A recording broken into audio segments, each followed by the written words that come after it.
Dawn breaks. Hundreds of warriors covered in blood stand on the towering mountain ridge. They are not afraid of the thousands of regular troops about to arrive because they have already steeled themselves with the resolve to die. The outcome of this battle will completely shatter your understanding of civilization and savagery. The story of the 2011 epic masterpiece Seediq Bale, Part 2, Rainbow Bridge, picks up right after that world-shocking Wushe blood sacrifice. The conflict in Wushe erupts completely, with alien corpses scattered across the public school grounds and Japanese army outposts engulfed in flames. Panicked distress calls ring out nonstop, reporting that all the Japanese in the mountains have been wiped out. Army Major General Yahiko Kamada immediately takes control of the situation, beginning to deploy military and police forces from various prefectures, even requesting support from the Governor General's office, attempting to encircle Wushe from multiple directions. Facing the modernized army about to descend upon them, Mona Rudao remains unusually calm. He orders all clansmen to abandon some defensive lines and fully retreat back to the tribe. Facing the great enemy, he conducts a soul-striking pre-battle baptism for the young people. He does not conceal the brutality of war, but declares to the clansmen in a deep voice,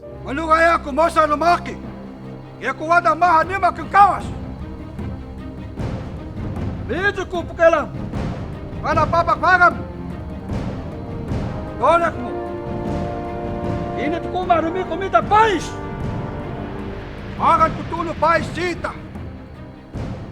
Waram sayong kahikati kitsumuli. Daw mga kutaha. Malulusan o bale.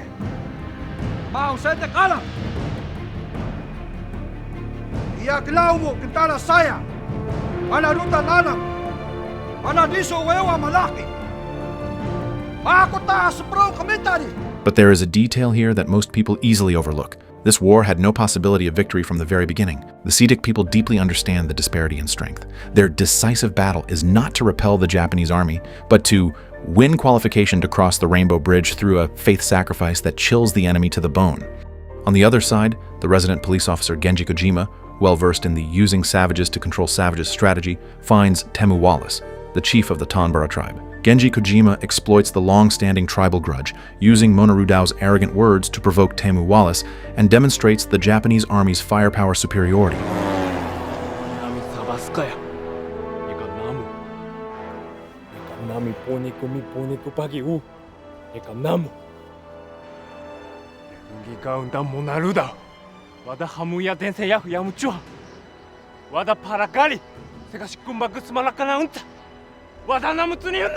Under the dual pressure of hatred and reality, Temu Wallace ultimately leads the Tota group clansmen to defect, becoming accomplices assisting the Japanese army in encircling and exterminating their own people.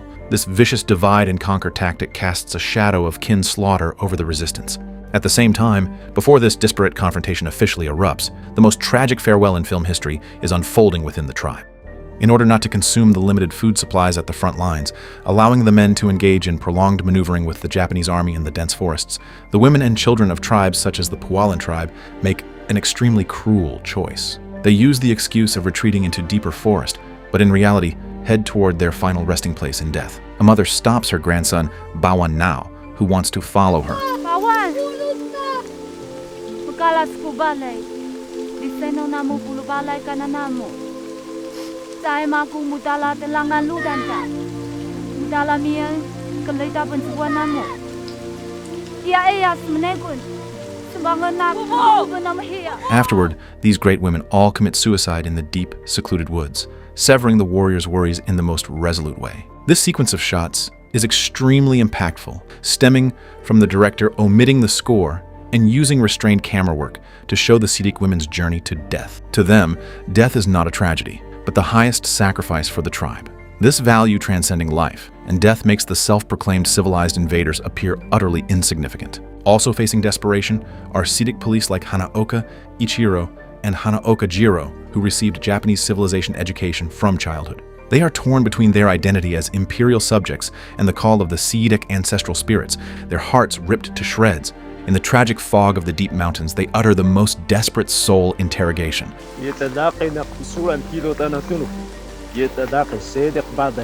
Ultimately, unable to bear this massive identity split, they choose to use a short knife to slice open their own conflicting guts in one cut, becoming free wandering souls in the deep mountains. When the heavy rain gradually stops, Yahiko Kamada's elite troops finally march into the mountains, only to find the entire road empty. Mona Rudao had long seen through the enemy's movements. He turns his clansmen into invisible winds, lurking in the depths of the gorges and dense forests. When the Japanese army's Oizumi squadron struggles to cross the Suku stream, it suffers a fatal ambush from the Seediq warriors.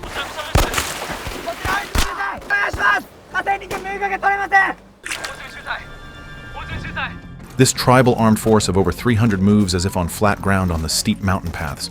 They have no fixed positions, hit and run, completely paralyzing the tactical system the Japanese army prides itself on. If you carefully observe the Japanese High Command's reaction at this time, you will notice an extremely ironic contrast. The civilized officers are in a sorry state before the treacherous cliffs, while the savage beasts display superb tactical wisdom. Each ambush is the land's fierce counterbite against the invaders. Days of heavy setbacks and enormous casualties cause Yahiko Kamada to completely lose his commander's rationality. Thousands of elite troops, plus overwhelming aerial bombings, yet they can't even catch the shadow of these 300 warriors. This humiliation drives him into madness. With a ferocious expression, he makes an extremely cruel request to headquarters, applying to use the still experimental corrosive poison gas shells. To force Mona Rudao to show himself, the Japanese army does not hesitate to tear off the mask of civilization, deciding to destroy this forest with a sky full of poisonous fog. The haze of the decisive battle has already enveloped the entire Mahibu forest. The Japanese army's poison gas bombs are about to fall. How will Mona Rudao and the remaining Seediq warriors greet their final glory? In the deep night intertwined with despair and exhaustion, the children cry to Mona Rudao that they eat and sleep poorly every day. Masunami ini besai mjebu.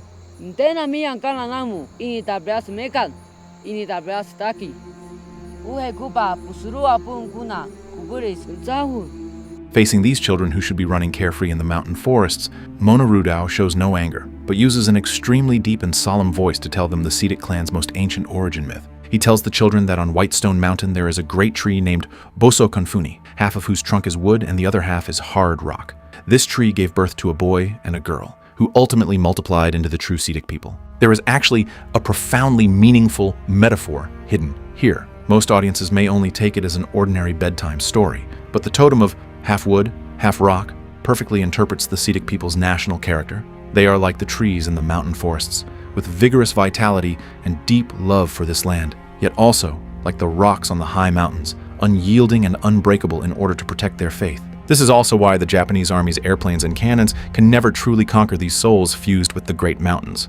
On the other side, the kin slaughter in the mountain forests also reaches its most suffocating moment. The resident police officer Genji Kojima pours all his vengeful fury onto Temu Wallace. But Temu Wallace, as the chief of a clan, ultimately possesses the pride of a Seediq warrior. He pushes Genji Kojima away and declares in an extremely suppressed yet resounding tone,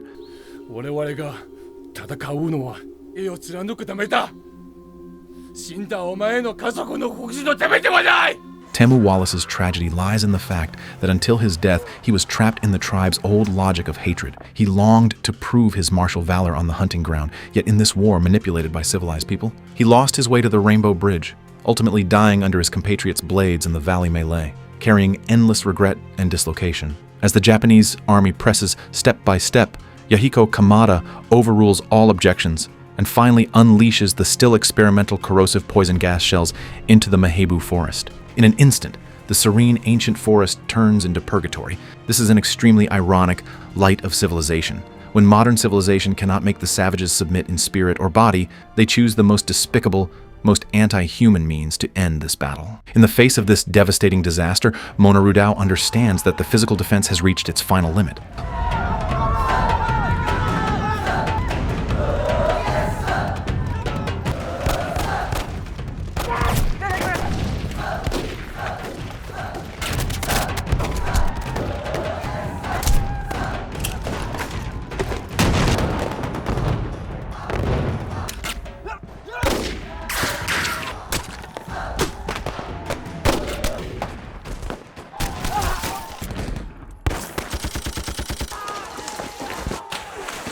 Large numbers of clansmen have already fallen in pools of blood and toxic fog. The defensive lines are completely destroyed. In a poignant moment, with cherry blossoms dancing all over the sky, Mona Rudao finds his eldest son, Tadomona. As the tribe's last spark and blade, Tadomona bears an inescapable responsibility. Mona Rudao gazes at his son and, with a calm that transcends life and death, issues the final order as chief. He says in a deep voice,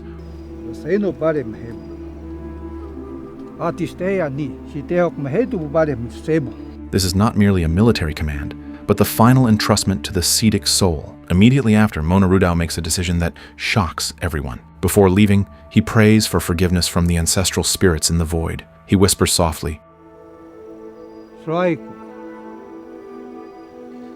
Wushe ko pasulat siya kung ko pais berah laki tarutan. Sroy. Sama kumentara tenangan udurutan ta. Ota mo sa dudupun kenumaluk tiko hiya. In order not to let his body fall into enemy hands and suffer humiliation and exhibition by the aliens, he turns and heads toward the deepest, most unknown mountain, Utmost Peak. This hero who roamed the mountain forests all his life ultimately ends his life in a quiet cave using the ancient way, letting his body forever merge into the hunting grounds he fought to the death to protect, becoming an immortal totem of this high mountain. And Tado Mona, who chooses to stay behind, leads the remaining warriors to fire the last bullet.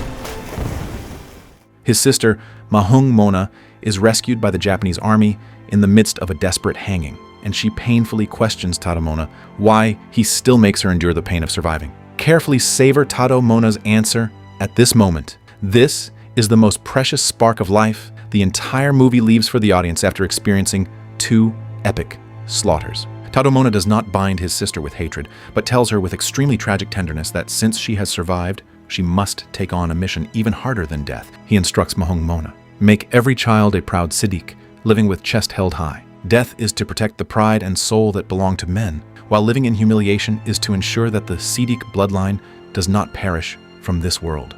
After delivering the final words, Tado Mona and the surviving warriors, in a poignant traditional ballad, calmly slip their necks into the vines, using suicide to follow in their father's footsteps, smiling as they step onto the rainbow bridge to the house of ancestral spirits. When the flames of war finally extinguish, Yahiko Kamada strolls through the mountain forest covered in fallen cherry blossoms. This imperial officer, who once stood high above, despising the indigenous people, looks at the unyielding Seediq corpses strewn across the mountains and falls into deep confusion and shock. He raises his head, gazing at the brilliant red cherry blossoms, and utters a question worthy of entering film history.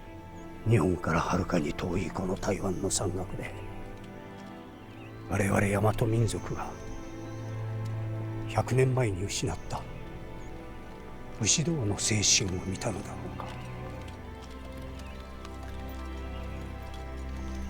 それともこの土地の桜がこんなにも赤く咲き誇っているからなのか。 This sentence is not only the highest tribute to the Seediq people, but also a resounding slap to Japan's modern so-called civilization and enlightenment. Now let us deeply analyze this heart-shocking ending. On the surface, Seediq Bale tells of a national uprising, but in reality it explores the philosophical speculation of physical survival versus soul freedom. The rainbow bridge in the film is not superstition, but the Seediq people's spiritual faith in resisting alien cultural erosion. The Japanese colonizers brought modern post offices, schools, and hospitals. This is indeed civilization on the material level. But the premise of this civilization is depriving the indigenous people of their faith, erasing their culture, and turning them into groveling second-class subjects. Mona Rudao's resistance is a desperate counterattack against this soul castration. He uses the physical destruction of 300 warriors to exchange for the entire nation's eternal life in the spiritual annals. When in the film's final scene, the dead Seediq warriors transform into phantoms and proudly walk across that rainbow bridge spanning the sky, they are no longer backward savages, but the true Seediq Bale, who have triumphed over time, the true people. This inevitably leads to reflection. When modern civilization arrogantly crushes ancient faiths, who is the real savage? The Seediq people polished their totems with blood, while in our convergent modern society, what do we use to protect that rainbow in our hearts? This is precisely the greatest thing about Seediq Bale. It does not provide simple right or wrong, but rips open the cruel history bloodily and leaves it to you to judge.